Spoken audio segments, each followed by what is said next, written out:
அப்பொழுது அந்த புறா என்னிடம், நான் உன்னுடைய நண்பன், நீ உன் நண்பனை எப்படி அழைப்பாயோ அப்படியே என்னை அழைத்துக் கொள்ளலாம் என்றது. அப்பொழுது நான், அன்புள்ள நண்பனே, உன்னைப் போல் உலகத்தில் ஒரு நண்பனும் எனக்கு கிடையாது என்றேன். உடனே அந்த புறா என்னை தழுவி கொள்ளும்படி தன் சிறகை என்மேல் விரித்தது. நான் அந்த இன்பமான தருணத்தில் நடந்த பாதை எனக்கு சந்தோஷமாக இருந்தது. நான் அந்த பாதையின் முடிவுக்கு வந்தடைந்தேன். அப்பொழுது நான் ஒரு சதுர குழாயில் இருந்து வெளியே வந்தடைந்ததைப் போல அந்த பகுதிக்கு வந்தேன். நான் மிகவும் பிரமித்து நடுங்கினேன். நான் எதை காண்கிறேன் என்று எனக்கு அறியவில்லை. எனக்கு முன்பாக 20 அடி தூரத்தில் அநேக பாதைகள் வரிசை வரிசையாக ஆரம்பித்திருந்தது. அந்த பாதைகள் 2 அடி அகலத்திலும் அதன் முடிவு கண்ணு கெட்டாத தூரத்திலும் இருந்தது. அந்த பாதையின் வலது புறமும் இடது புறமும் ஒரு மிகப்பெரிய ஆழம், அதை முடிவில்லாத ஆழமாக இருந்தது. ஒவ்வொரு பாதையும் ஒரு ஒத்தையடி பாதையாகவும் பாலமாகவும் இருந்தது. கைத்தாங்களாக பிடிமானம் இல்லாமல் இருந்தது. நான் ஒவ்வொரு பாதையையும் அதன் தொடக்க பகுதியின் வெளிப்புறத்தில் இருந்து கொண்டு பக்கவாட்டில் பார்த்து கொண்டே நடந்தேன். அந்த ஒவ்வொரு பாதையிலும் ஒரு மனிதனுடைய பெயர் இருந்தது. அப்பொழுது அந்த புறாவிடம் கேட்டேன், ஏன் இந்த ஒவ்வொரு பாதையிலும் ஒவ்வொரு மனிதனுடைய பெயர் இருக்கிறது என்றேன்.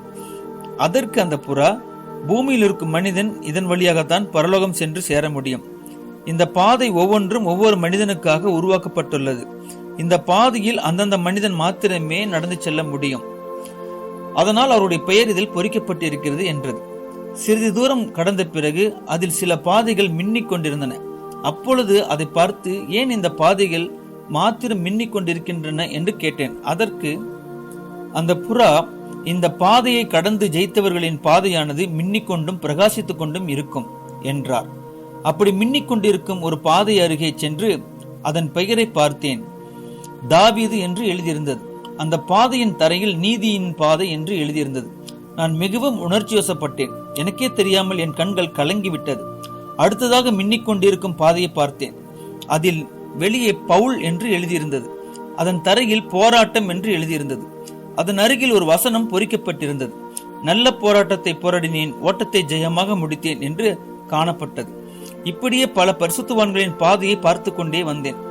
அப்பொழுது நான் புறாவிடம் கேட்டேன், இயேசு நடந்த பாதை எங்குள்ளது என்று கேட்டேன். அப்பொழுது அந்த புறா, இதோ இந்த எல்லா பாதைகளுக்கும் வெளிச்சமாக மிக பிரகாசமான மேலே ஒரு பாதை அந்த அந்தரத்தில் தொங்கிக் கொண்டிருக்கிறதே, மேலே பார் என்றது.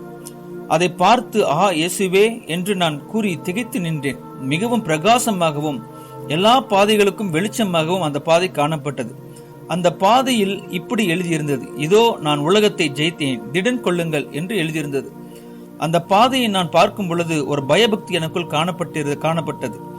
அப்பொழுது புறாவே, என்னுடைய பாதை எங்கே என்றேன். அதற்கு அந்த புறா, இன்னும் சற்று தொலைவில் உள்ளது என்றது. நான் நடந்து கொண்டிருக்கையில் என்னைப் போல சிலர் தங்களுடைய பாதைகளை தேடிக்கொண்டிருந்தனர். அவர்கள் ஒவ்வொருவரும் தோளிலும் ஒரு புறா அமர்ந்திருந்தது. அவர்கள் ஒவ்வொருவரும் வேறு வேறு நாட்டை சேர்ந்தவர்களாய் இருந்தனர். அப்பொழுது அந்த புறா சொன்னது, அதோ உன் பாதை என்று.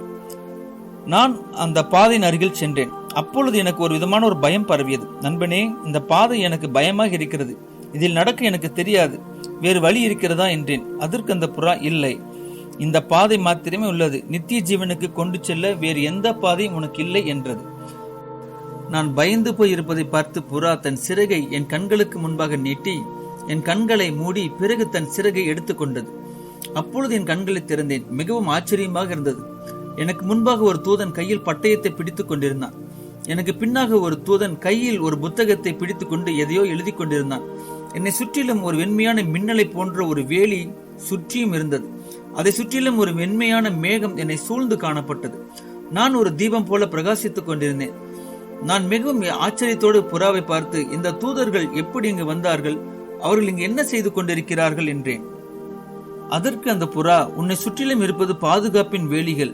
இந்த தூதர்கள் நீ இந்த பூமியில் பிறந்ததிலிருந்தே உன்னோடு தான் இருக்கிறார்கள். உனக்கு முன் இருக்கும் தூதன் உன்னை காத்து கொள்ளும்படி பட்டயத்தை பிடித்து இருக்கிறான். உனக்கு பின் இருக்கும் தூதன் நீ பேசுகிற வார்த்தைகளை எழுதி கொண்டிருக்கிறான் என்றார். ஏன் நான் பேசும் வார்த்தைகளை அந்த தூதன் எழுதுகிறான் என்று அந்த புறாவிடம் கேட்டேன். அதற்கு அந்த புறா, நியாயத்தீர்ப்பின் நாளிலே நீ பேசின வார்த்தைகளை நினைவு கூறும்படி, நீ ஏறெடுத்த ஜெபங்கள், விண்ணப்பங்கள், விசுவாச வார்த்தைகள், நீ பேசின வீணான வார்த்தைகள், அவிசுவாசமான வார்த்தைகள், நீ மற்றவர்கள் நியாயம் தீர்க்கும் வார்த்தைகளும் நியாயத்தீர்ப்பின் தராசிலே